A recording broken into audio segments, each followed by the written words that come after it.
so you can listen? Just search Lauren Daigle or listen to her now on The Message. Let it be a hallelujah. Take my life and let it be my soul devoted, Lord, to thee. Take my moments and all my truth for the glory of your name. With every breath that's every breaking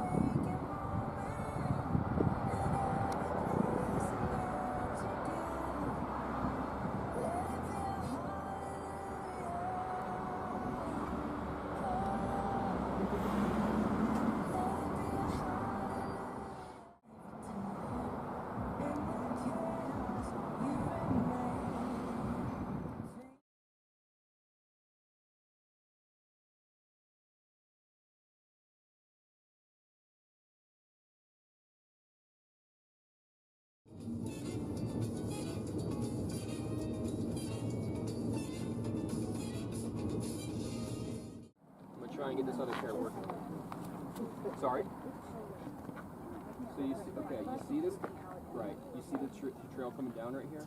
This diagonal? Oh, right here in this part. Right. So you see in the trees, you see the trail, the diagonal? Yeah. Follow that out to the ridge. And you see that? Yeah. The people that I saw are out on the switchbacks out there. I'm trying to get this other pair oriented to this. Oh my God, there they are. They're so little. Yeah. They're like ants. Oh my God, they're like teeny tiny little ants. Once you see them with the binoculars, you'll be able to pick them up with the naked eye. Oh my God. It's about maybe 2 miles away. Okay. These pair might be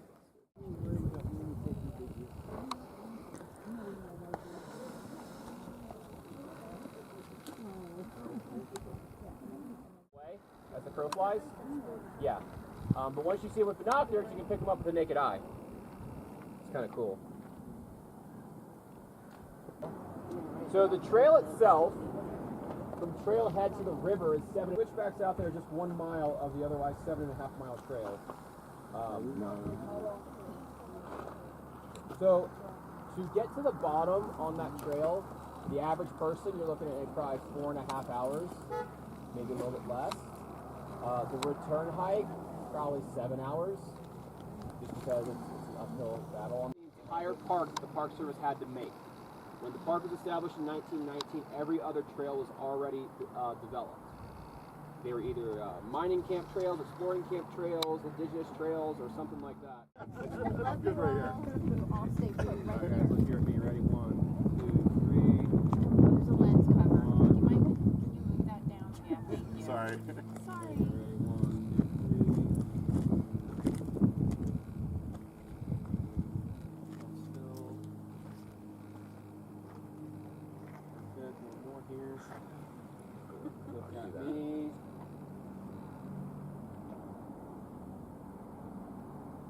He knows what he's doing. Thank you. Thank you. Next. Panorama, everything.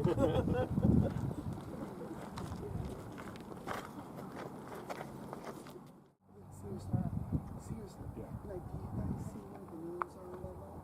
You can lose count so quickly. Oh, yeah.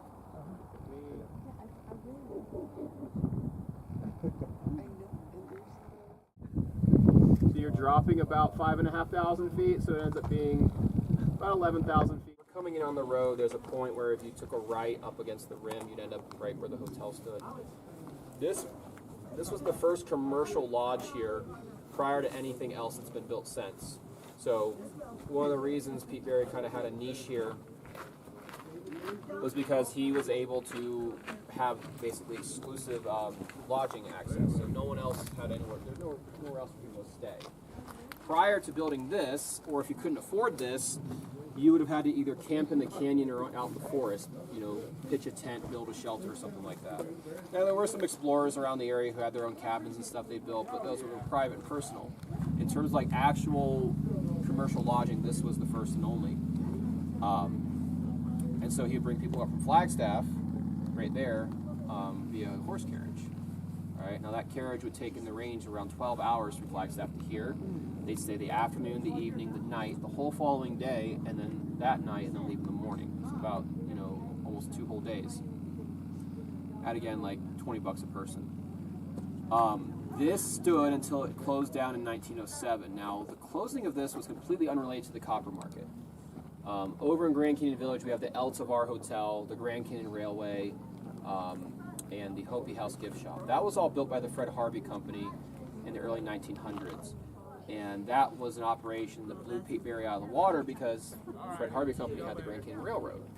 A train that could bring up about 300 people every day at a fraction of the price of what he was charging for a horse carriage.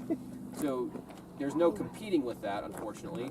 So in about 2 years, the Fred Harvey Company took all Pete Berry's clientele, and he was forced to shut down in 1907.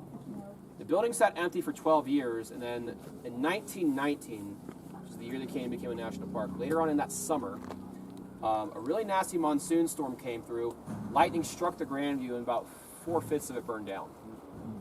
Whatever was left behind, the park salvaged and used to build other structures in the area. So if I were to somehow get you guys back to that ledge and show you where it was, there's nothing left behind. Every last bit is gone, even every brick from the fireplace. Everything was taken. And since it's been over 100 years, whatever impression was on the ground is completely gone now. There's no impression. So unless you know exactly what to look for in terms of where it might have stood, you will not find anything. Okay, so it's lost the history. And then later on in the 60s and 70s, they passed legislation that barred resource extraction from national parks and public land. So it's all backfilled. So even if you got down there, or you came back and you got down there, you're going to get to the mine. The mine cave is open, but about maybe 10 to 15 feet inside, there's a big just wall of dirt from when they backfilled up the mine. So no more activity down there. You can't get very far inside. You have tons of caves and stuff throughout the canyon too.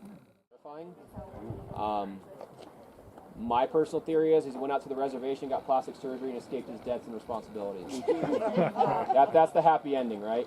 But more than likely, there is some people in the hiking community who kind of heard from his family that he had an interest in some of the caves here.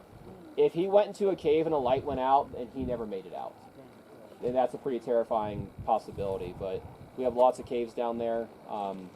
Most of them are off limits. You'll hear that some portions of the canyons were off limits, and that's specifically the caves at the river level. But if he went into one of the more lesser known caves,